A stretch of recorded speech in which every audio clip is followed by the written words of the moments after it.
Hey guys, welcome back to the channel. I hope you're doing great. Well, today I'm back with another video of me talking about Resident Evil news. Well, basically I was just searching on Twitter when I came up with some new info that I was honestly not aware of. These sources were from random websites, so I'm here to give you guys a clear info about what the next possible Resident Evil could be. Resident Evil Apocalypse.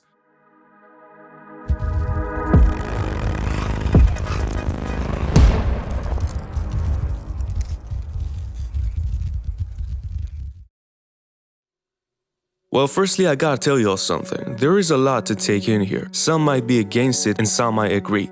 Okay, here's the first tweet that I found, and it's actually confirmed by Golem itself, saying Resident Evil 7, 8, and 9 are part of trilogies. To be honest, this was my theory as well. And by the way, be sure to stick till the end, because I'm gonna be giving you guys some logical reasons on why I think these info are correct. So now let's move on. There is also another confirmed info leaked by the Golem saying Resident Evil 9 is gonna be having the longest development time and has already been in development since 2018. So this is business, man. It's huge. You know, since they made RE Engine, they were able to make new Resident Evil way faster because of photogrammetry and stuff. Apparently, Resident Evil 7 took them 2 to 3 years to develop, and Resident Evil 9 being in development since 2018, it seems a huge deal. It means it has been in development for 5 years already, and that is a huge deal. Now let's move on to the next tweet, which says it is going to be taking place in a ghost town and you are going to be hunting creatures like Wendigo and Goatman. So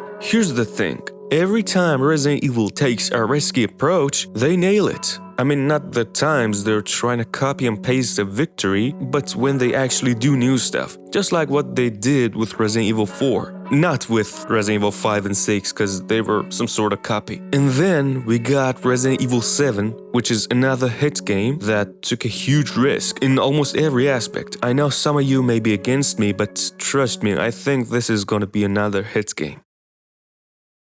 There is also one unconfirmed leak saying we might see the old characters and cast return like Leon, Claire, Jill, and Ada. Well, that is great to hear because we haven't heard of Leon since Resident Evil Vendetta, and we don't know what he's been up to. Claire is probably still working for TerraSave, and Jill, I honestly don't know what happened to Jill after the events of Resident Evil 5 when she escaped with Josh. And Ada was last seen in Resident Evil 6 and was probably gonna be in Resident Evil Village, but she was cut later on. So you guessed it, this is a great deal, but I feel making the game something like Silent Hill could be good and bad. Well, see, Resident Evil is known for taking risks, and with this one, well, I'm positive. Because imagine this semi-open world thing. I mean, original Resident Evils were all semi-open world. Even Resident Evil 7, you can go wherever you want and do whatever you want to do. And imagine Resident Evil 9 taking place in a city with many houses and doors that you have to, unlock and go back and forth through. This could be the ultimate Resident Evil, but we have to wait and see. By the way, something I just missed. Resident Evil Apocalypse's name is mentioned in the Capcom's plan that was leaked before, as well as other titles like Resident Evil 4 Remake, Village DLC, and Outrage that I have covered them separately on the channel, so be sure to check them out as well.